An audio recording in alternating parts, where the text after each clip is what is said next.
Hello everyone, how are you all. आज हम बात करने वाले हैं ऑनलाइन पेमेंट मोड की। चलिए देखते हैं ये ऑनलाइन पेमेंट मोड क्यों हमारे लिए ज़रूरी है और अब इसेंशियल क्यों हो गया है। क्योंकि आप सब जानते हैं कि हम लोग एक कोविड-19 यानी कि कोरोना वायरस की महामारी से गुजर रहे हैं और उसकी सुरक्षा के लिए हमें ये ऑनलाइन पेमेंट मोड के बारे में जानकारी होना बहुत ज़रूरी है। हम जितना कम से कम कैश की यूज़ करेंगे, डायरेक्ट कैश का यूज़ करेंगे, उतना ही हम इससे बचे रहेंगे। और हमें अब कोशिश करनी है कि हम ज़्यादा से ज़्यादा इसको ऑनलाइन वे में ही इसको यूज़ करें। उसके लिए हमें ज़रूरी है कि हम पेमेंट मोड की बारीकियों को जानते रहें। चलिए जानते हैं, बात करते हैं। जब भी आप बैंक में जैसे ट्रांजैक्शन की बात करते हैं तो आपने कुछ नाम सुने होंगे, NEFT, RTGS, IMPS and UPI, right. तो ये सारी चीज़ें हैं क्या और ये इतने क्यों बने हुए हैं, इनमें क्या डिफरेंस है एक्चुअली में, ये जानते हैं आज। सबसे पहले आता है NEFT। NEFT क्या है? NEFT का फुल फॉर्म होता है नेशनल इलेक्ट्रॉनिक फंड ट्रांसफर, जो कि नवंबर 2005 में एस्टेब्लिश हुआ था। इसके में क्या है कि आप इसमें जो पेमेंट मोड जो होता है, ये आपका मिनिमम कोई लिमिट नहीं है और मैक्सिमम कहीं कहीं पे इसका 25 लाख है। वैसे मैक्सिमम की कोई लिमिट दी नहीं गई है, एक फिक्स आउट। ये डिपेंड करता है बैंक टू बैंक। ये ट्रांसफर आप सिर्फ वर्किंग डेज में ही कर सकते हैं और वर्किंग आवर्स में ही कर सकते हैं, यानी कि सुबह 8 बजे से लेकर के शाम के 6:30 बजे तक। ये बैंक हॉलीडेज के दिन काम नहीं करता है, संडे के दिन काम नहीं करता है। इसके जो ट्रांसफर चार्जेस होते हैं वो ₹2.50 से स्टार्टिंग होती है। इसकी जो बैंक चार्जेस होती है और टिल आपका 25 रुपए तक जाता है, प्लस GST चार्ज भी इसमें इंक्लूड होता है। इसके लिए आप जब भी ट्रांसफर करेंगे तो सामने वाले का जो आपका बैंक अकाउंट नंबर है और उसके साथ साथ उसका जो IFSC कोड है, ये आपको रजिस्टर्ड करना पड़ता है। प्लस इसके साथ उसका जो बैंक अकाउंट है वो भी NEFT से लिंक आउट होना चाहिए।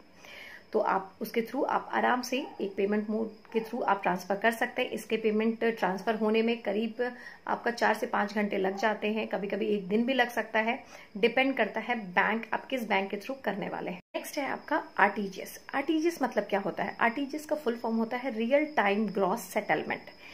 इसका जो एस्टेब्लिशमेंट हुआ था वो भी नवंबर 2005 में हुआ था। इसमें क्या होता है, इसमें और आपके NEFT में क्या फर्क है? सबसे पहले कि इसका जो मिनिमम अमाउंट जो आप ट्रांसफर करेंगे वो होता है 2 लाख रुपए, मैक्सिमम कोई लिमिट नहीं है। प्लस ये भी वर्किंग आवर्स और वर्किंग डेज में ही काम करता है। आप इसको सिर्फ वर्किंग डेज में ही, जिस दिन बैंक हॉलीडेज होता है उस दिन आप इसको यूज नहीं कर सकते हैं। प्लस इसकी अगर चार्जेस की बात करें तो ये 25 रुपए से लेकर के 50 रुपए तक इसके बैंक चार्जेस लगते हैं, प्लस GST। इसमें भी अगर आपको ट्रांसफर करना है तो बस सामने वाले का आपको उसका अकाउंट नंबर और आपका IFSC कोड होगा, उसको रजिस्टर्ड करना होता है। हाँ, इसके में और NEFT में आपका फर्क यही है कि NEFT आपका ज्यादा टाइम टेकिंग होता है, बट ये टाइम टेकिंग नहीं है, क्योंकि इसमें खुद ही बोला गया है रियल। अगर आप बात करें तो तुरंत इंस्टेंट इसका पेमेंट ट्रांसफर होता है विदिन 30 मिनट्स। डिपेंड करता है, कभी कभी ये इंस्टेंट भी हो जाता है, लेकिन 30 मिनट्स कभी कभी लग सकता है। वो डिपेंड करता है बैंक टू बैंक आप किस में ट्रांसफर कर रहे हैं। क्लियर? नेक्स्ट बात करते हैं IMPS के बारे में। IMPS क्या है? Immediate payment service. इसमें RTGS और आपका NEFT में क्या फर्क है? ये जो IMPS है ये 24/7 काम करता है। इसका कोई हॉलीडेज नहीं होता है, कोई संडे से किसी चीज से मतलब नहीं है। आप कभी भी इसके थ्रू आप पेमेंट ट्रांसफर कर सकते हैं। हाँ, इसमें कुछ लिमिटेशंस है, जैसे आपका मिनिमम तो कोई लिमिट नहीं है, आप मिनिमम जितने चाहे उतने ट्रांसफर कर सकते हैं। 1 रुपए, 2 रुपए, 10 रुपए, 50 रुपए, वॉटेवर। मैक्सिमम लिमिट है इसकी, मैक्सिमम इसमें आप सिर्फ 2 लाख पर डे कर सकते हैं। इसके जो बैंक चार्जेस होते हैं वो 0 रुपीज से लेकर के 25 रुपीज तक होते हैं, प्लस GST लगता है। और इसके लिए आपको बहुत ज्यादा क्राइटेरिया फॉलो नहीं करना पड़ता। इसमें मोबाइल नंबर के थ्रू भी आप कर सकते हैं या फिर आप आधार कार्ड लिंक आउट करा करके। क्लियर? नेक्स्ट मोड है आपका UPI। UPI मीन्स ये मोड सबसे ज्यादा यूज होता है, जैसे कि हम लोग जो गूगल या फिर पेटीएम या कोई भी चीजें यूज करते हैं उन सब के लिए यूज करते हैं। इसमें होता है यूनिफाइड पेमेंट इंटरफेरेंस।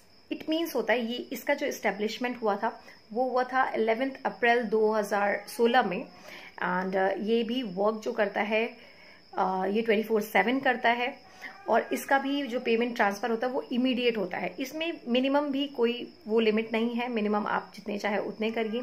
मैक्सिमम इसकी लिमिट है 1 लाख तक।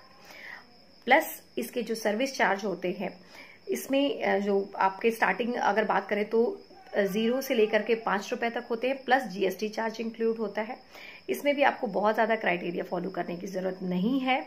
इसमें सिर्फ आपको आपका बैंक या फिर उसका आईएफएससी कोड या फिर मोबाइल नंबर से भी सिर्फ हो सकता है, और इसके थ्रू आप चाहे तो आप सिर्फ आधार कार्ड नंबर के थ्रू भी ट्रांसफर कर सकते हैं।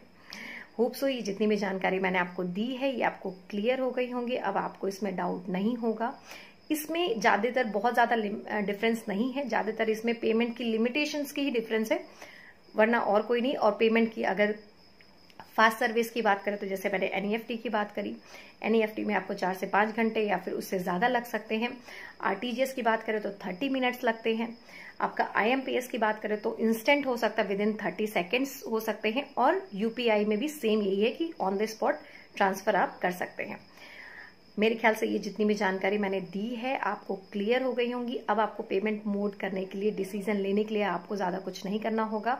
आप बस इन क्राइटेरियाज को याद रखिएगा। आप चाहो तो कहीं नोट कर लीजिए। एंड आई विश कि आप इन सब चीजों से, ये जितने भी वायरस हमारे आसपास हैं उनसे सेफली बचे रहें, अपने लोगों को बचाए रखें। आप जितनी ज्यादा अपने इन सुरक्षाओं को फॉलो अप करोगे उतने ही ज्यादा सुरक्षित रहोगे। Thank you so much for watching me. Goodbye and take care.